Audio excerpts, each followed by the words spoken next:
اے گلچی بنا لیں آپ بنا اے گلچی کیا خوب تھی تیری پسند، اے گلچی کیا خوب تھی تیری پسند،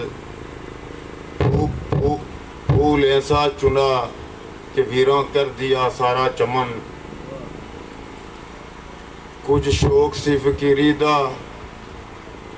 کچھ شوق سی فقیری دا، کچھ عشق نے در در رول دیتا، کچھ شوق سی فقیری دا، کچھ عشق نے در در رول دیتا، کچھ ہجر و فراق دا رنگ چڑھیا، کچھ درد مائی انمول دیتا، کچھ ہجر و فراق دا رنگ چڑھیا، کچھ درد مائی انمول دیتا، کچھ انج بھی راواں اوکھیاں سن، کچھ گل دے وچ غماں دا توک بھی سی، کچھ انج بھی راواں اوکھیاں سن، کچھ غماں دے وچ کچھ گلاں وچ غماں دا توک بھی سی، کچھ شہر دے لوگ بھی ظالم سن، کچھ سنوں بھی مرن دا شوق بھی سی۔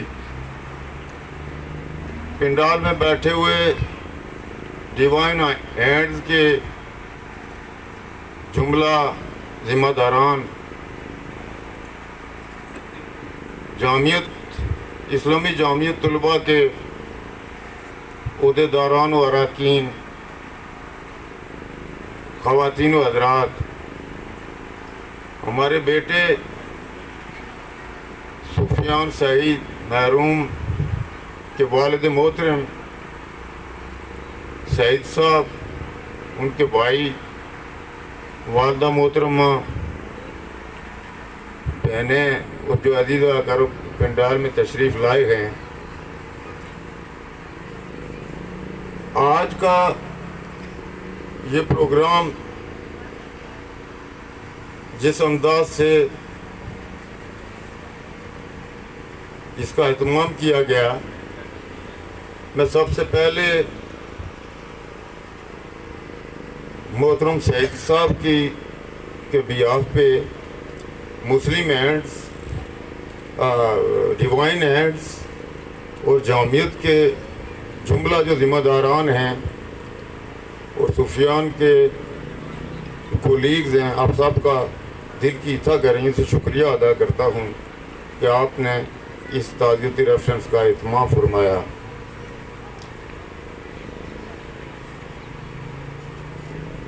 سفیان سعید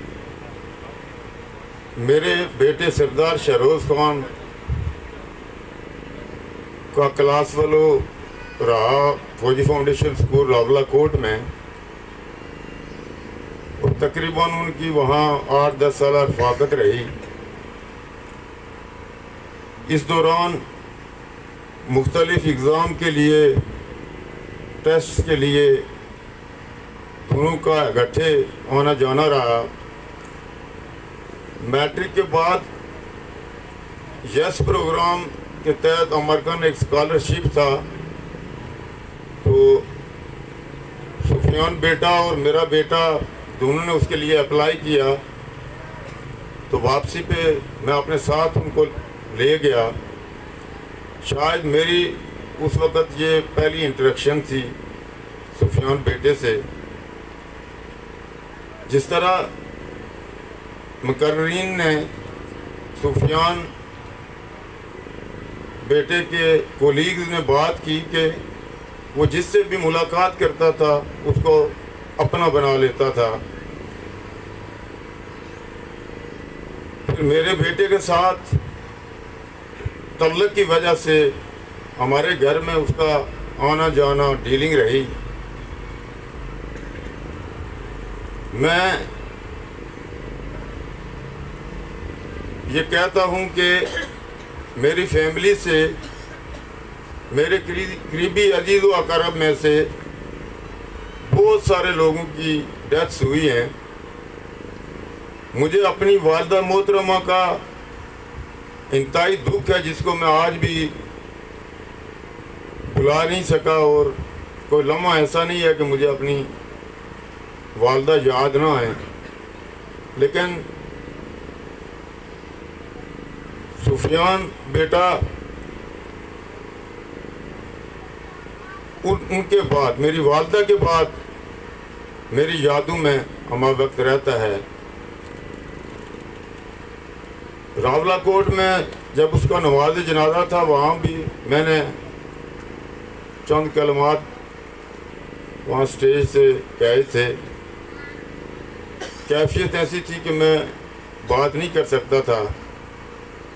میں اللہ کے حضور یہ دعا کرتا ہوں کہ کولیگز نے جس طرح سفیان بیٹے کی سماجی، معاشرتی اور مذہبی خدمات کا ذکر کیا، تذکرہ کیا، پروردگار عالم ان سب جذبات کو اپنے دربار میں قبول کرتے ہوئے ہمارے اس بیٹے کو جنت کے باغوں میں جگہ عطا فرمائے۔ زندگی آنی جانی ہے، کل نفس ذائقۃ الموت۔ جو روح بھی اس دنیا کے اندر آیا ہے اس نے موت کا مزہ چکھنا ہے۔ میں محترم سعید صاحب اور سفیان بیٹے کے جملہ لوائقین سے ایک واقعے کا تذکرہ کرنا چاہتا ہوں کہ حضرت موسیٰ علیہ السلام کے دور میں ایک عورت تھی جس کی کوئی اولاد نہیں تھی۔ دعائیں کرتے ہوئے کافی عرصہ گزر گیا، لیکن رب کائنات نے اس عورت کو کوئی اولاد نہیں دی۔ عین بڑھاپے سے قبل اللہ کی ذات نے ایک بیٹے کی نعمت سے اسے نوازا، اور جب بیٹا عین جوانی کو پہنچا تو اس کی ڈیتھ ہو گئی۔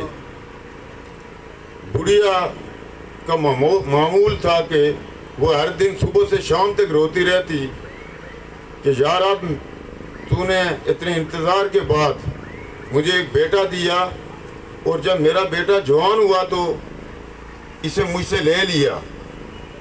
حضرت موسیٰ علیہ السلام گزر رہے تھے تو بڑھیا سے پوچھا کیا ماجرا ہے؟ تو بڑھیا نے جب بتایا کہ ایسی صورتحال ہے تو حضرت موسیٰ علیہ السلام چونکہ کلیم اللہ تھے، رب سے کلام کرتے تھے، اپنے رب سے جا کر درخواست کی، التجا کی کہ یا رب تیری مسرت کو کوئی نہیں سمجھ سکتا۔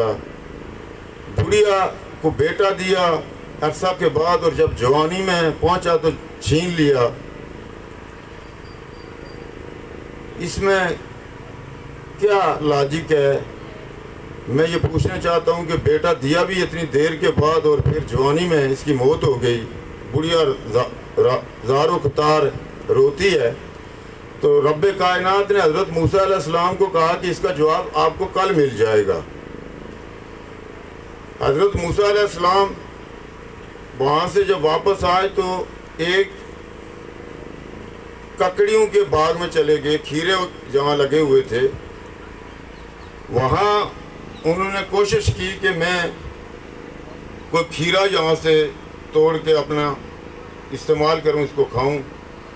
تو وہ ایک پہ نظر ڈالتے تو اس سے سمجھتے کہ یہ دوسرے والا بھیتر ہے۔ اس طرح کرتے کرتے پورا باغ انہوں نے چھان مارا، اور آخر ایک کھیرا وہاں سے وہ اٹھا کر لے آئے۔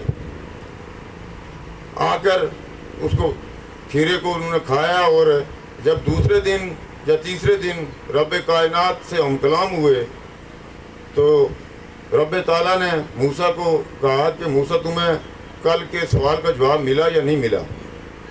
موسیٰ علیہ السلام نے کہا مجھے تو نہیں ملا۔ اس نے کہا تم ایک باغ میں گئے تھے تو باغ میں جو سب سے اچھا کھیرا یا ککڑی جو تمہیں پسند آئی ہے وہ تم نے وہاں سے اٹھائی ہے۔ میرا بندہ تھا، میں نے اس بڑھیا کو اپنا بندہ دیا، اور جب عین جوانی میں پہنچا تو میری پسند ایسی تھی کہ میں نے اس کو واپس لے لیا۔ تو اس میں سعید صاحب کی تشفی کے لیے یہ ہے کہ یہ بیٹا جس کا تذکرہ گلی گلی میں ہے، شہر شہر میں ہے، گاؤں گاؤں میں ہے، یہ آپ کی بخشش کا ذریعہ بنے گا۔ انشاءاللہ۔ اس دنیا کو ایک نہ ایک دن سب نے چھوڑنا ہوتا ہے. اور پھر اس کے آپ کی تشفی کے لیے میں یہ بات کرتا چلوں کہ حضرت محمد مصطفیٰ صلی اللہ علیہ وسلم جن کے لیے یہ دو جہاں بنائے گئے محبوب خدا، ان کے یکے بعد دیگرے 3 بیٹے اس دنیا فانی سے رب نے اپنے یہاں بلا لیے تھے. تو جب حضرت ابراہیم جو ان کے بیٹے تھے ان کی وفات ہوئی تو حضرت عائشہ صدیقہ رضی اللہ تعالیٰ عنہا انتہائی مخموم تھی، انتہائی غمزدہ تھی. تو نبی پاک صلی اللہ علیہ وسلم سے عرض کی حضرت عائشہ صدیقہ رضی اللہ تعالیٰ عنہا نے کہ یا رسول اللہ، میں نے کہیں سنا ہے کہ اگر انبیاء میں سے نبی کوئی ایک دعا اگر کوئی ایسی کرے رب کے ہاں ایک دعا کی گنجائش ہے کہ وہ معجزے کے طور پر اسی وقت پوری ہوتی ہے. آج میرا دل بہت غمگین ہے، میں بہت پریشان ہوں. ابراہیم چلا گیا، میں چاہتی ہوں کہ آپ دعا کریں کہ میرا بیٹا زندہ ہو جائے. تو حضرت محمد مصطفیٰ صلی اللہ علیہ وسلم محبوب خدا کی آنکھوں میں آنسو آ گئے. کہا عائشہ یہ دعا میں نے اپنی امت کی بخشش کے لیے رکھی ہے. آپ کا بیٹا صرف آپ کا بیٹا نہیں تھا، جس بزرگ سے ملا ہے وہ اس بزرگ کا بیٹا تھا، جس بھائی سے ملا ہے وہ اس کا بھائی تھا. تذکرہ ہوا اس کی مسکراہٹ، اس کی کریکٹر، اس کی دینی خدمات، اس کی بلڈ ڈونیشنز میں جو خدمات ہیں، اور اس ایج میں اتنا کچھ کر گیا کہ اس کی موت کو دیکھ کر تو بعض دفعہ مجھے یہ اس پہ رشک آتا ہے کہ ایسی اگر موت اگر اللہ نے کسی کی لکھی ہے تو پھر اسی عمر میں یہ موت ٹھیک ہے. کیونکہ انسان اس دنیا کے اندر رہتا ہے تو یہ گناہ کرتا ہے، اس سے لذتیں ہوتی ہیں. تو ایسی موت پہ بعض دفعہ خواہش ہو جاتی ہے کہ کاش اگر ایسی موت ہونی ہے تو پھر یہی عمر مناسب ہے اس کے لیے کہ جس میں سمجھتا ہوں کہ سفیان کی موت عام موت نہیں بلکہ وہ ایک شہید کا درجہ رکھتا ہے. اور ایسی موتیں ایسے بچوں کی یہ پوری قوم اور ملت کے لیے یہ ایک اعزاز کی بات ہوتی ہے. تو پھر شہید کے لیے یہ بھی ہے کہ یہ مرے ہوئے نہیں ہوتے بلکہ رب کے یہاں سے رزق ملتا ہے ان کو، ہماری آنکھیں نہیں دیکھ سکتی. تو اللہ تعالیٰ کی ذات آپ کو صبر جمیل عطا فرمائے. اور میں دیکھ رہا ہوں کہ آپ کا حوصلہ آج بہت بہتر ہے.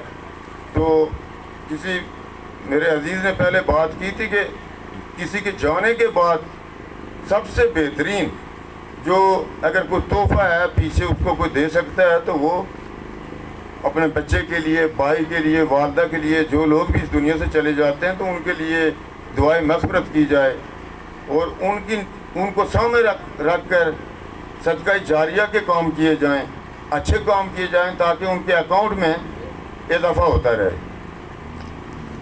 میں ایک واقعہ جو کہ جب وہ ISSB سیکنڈ ٹائم جا رہا تھا سفیان، تو ہمارے گھر میں میرے بیٹے کے ساتھ ان کی تھی کہ ہم اکٹھے جائیں گے. کوہاٹ میں تھا ان کا ISSB، تو میں ان کو ساتھ لے گیا کوہاٹ. ISSB کے 3-4 دن وہاں انہوں نے اکٹھے گزارے، پھر واپس رات کو ہمارے گھر میں اسٹے کیا. دوسرے دن رزلٹ آنا تھا تو تقریباً 10-11 بجے ویب سائٹ پہ وہ رزلٹ چیک کر رہے تھے. تو میری کوئی طبیعت خراب تھی، میں اپنے چھت پہ بیٹھا ہوا تھا. میں چھت پہ بیٹھا ہوا تھا تو میری ایک بیٹی اوپر چلی گئی. وہ کہتی ہے پاپا بھیا تو ریکمینڈ ہو گئے ہیں تو سفیان بھائی ناٹ ریکمینڈ ہو گئے ہیں. میں وہاں ہی بیٹھا رہا. میری ہمت نہیں تھی کہ میں اپنے دوسرے بیٹے سے جا کے کیا بات کہوں گا، یار غمگین ہوگا کہ ISSB سے ناٹ ریکمنڈیشن ہو گئی ہے. اتنے میں میری مسز وہ یہاں بیٹھی ہوئی ہے، شاید بات بھی کرے، تو وہ روتی ہوئی اوپر آئی. تو میں نے کہا وہ روتی کیوں؟ اس نے کہا روتی میں اپنے سفیان بیٹے کے لیے ہوں. میری خواہش تھی کہ میرے بیٹے کے ساتھ میرا یہ بیٹا بھی ISSB میں ہو جاتا. پھر میں بڑی ہمت کر کے نیچے آیا اور میں نے